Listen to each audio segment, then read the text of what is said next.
Hey everyone, Jacob Howard here, and in this video we will be going over my top 10 tips for intermediate and expert FPV pilots. Number 1, find out what inspires you. A lot of pilots get into the hobby because they saw an amazing flight video, they have a friend in the hobby, they really wanted to do aerial cinematography, or they wanted to try it out for themselves. You could say that was their inspiration. When you become an FPV pilot, it's good to keep looking for new and different ways to be inspired and stay motivated. Watching other people's flight videos can be a great source of inspiration to get you to try out new tricks or fly in ways you've never even thought of before. Number 2, push the envelope. Once you've mastered the basics, where do you go from there? Well, there are always new locations to explore in new ways. There are always new tricks to learn and execute in new ways. You really need to try to push yourself to try new things and fly new areas.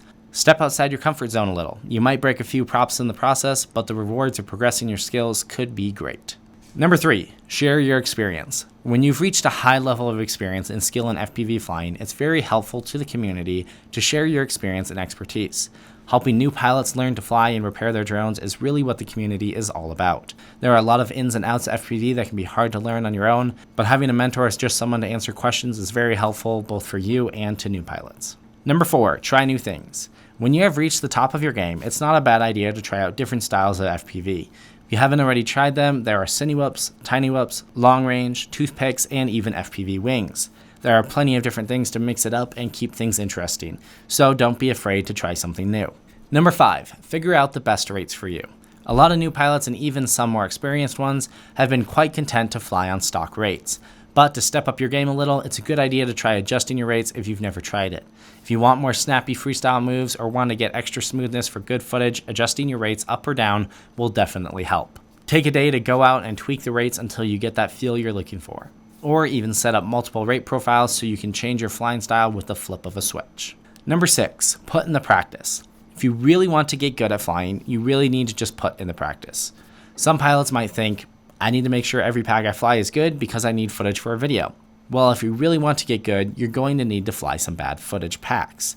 Part of getting good is building up the muscle memory so that if you're doing tricks, they become almost automatic. Part of learning that is flying packs doing the same trick over and over again until you can just do the trick without really thinking about it. At that point, you will be able to fly and naturally chain moves together, which will result in great footage.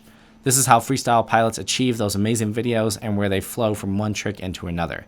If you're more into cinematic flying, flying the same line over and over again with small variations to try to find that perfect shot will be the key. Number 7, learn to tune. A lot of pilots sometimes skip over learning to tune their drones, mainly because it can be another steep learning curve, and because with the modern flight electronics and softwares, a lot of drones fly pretty good right off the bat. But to step up your game, you really need more precision and control out of your drone. That's where tuning really comes into play. You can increase performance, precision, and get smoother and cleaner footage out of a well-tuned drone.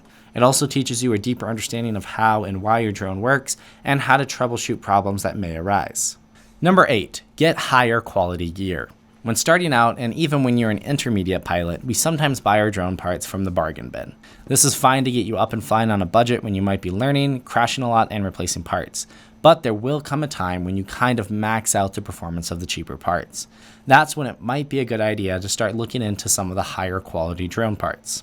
Yes, they are more expensive, but you will find that with the high quality gear, you get more performance. Now, we're not saying to go out and spend piles of money. You can slowly upgrade over time. Maybe try out a new set of better motors, higher performance batteries, a better flight controller with a faster processor, or even invest in better antennas for your video link. All of these will help you push your limits. Number 9, don't be afraid to crash. Crashing is, unfortunately, a part of the hobby. It's something even the best pilots do. When you're trying new tricks or flying low, trying to get that perfect shot, sometimes a random tree branch will snatch you out of the air, or you simply misjudge a distance and hit something. Having a lot of experience flying your drone will often give you the ability to recover from small mistakes and mishaps. But sooner or later, you will have a bad crash. The best thing to do is to pick up the pieces and try again. Don't get discouraged, learn from your mistakes, and keep flying. Number 10, learn to build and fix. If you started out building your first drone, then you're already ahead in the game. If you bought a pre-built drone, that's okay, but you do have some important learning to do. When you build your own drone and you go through all the steps, you gain a lot of knowledge on how all the parts go together and interact with each other. This is an important skill to learn, as eventually you will have a crash where you will have to take your drone apart to repair or replace components. Knowing what each component does, how they connect, and how to solder them together will really help you in the future when you want to expand your fleet or if you need to make quick repairs out on the field. And there you have it, my top 10 tips for intermediate and experienced FPV pilots. If you enjoyed this video on FPV, we actually have an entire online course developed around these same types of lessons.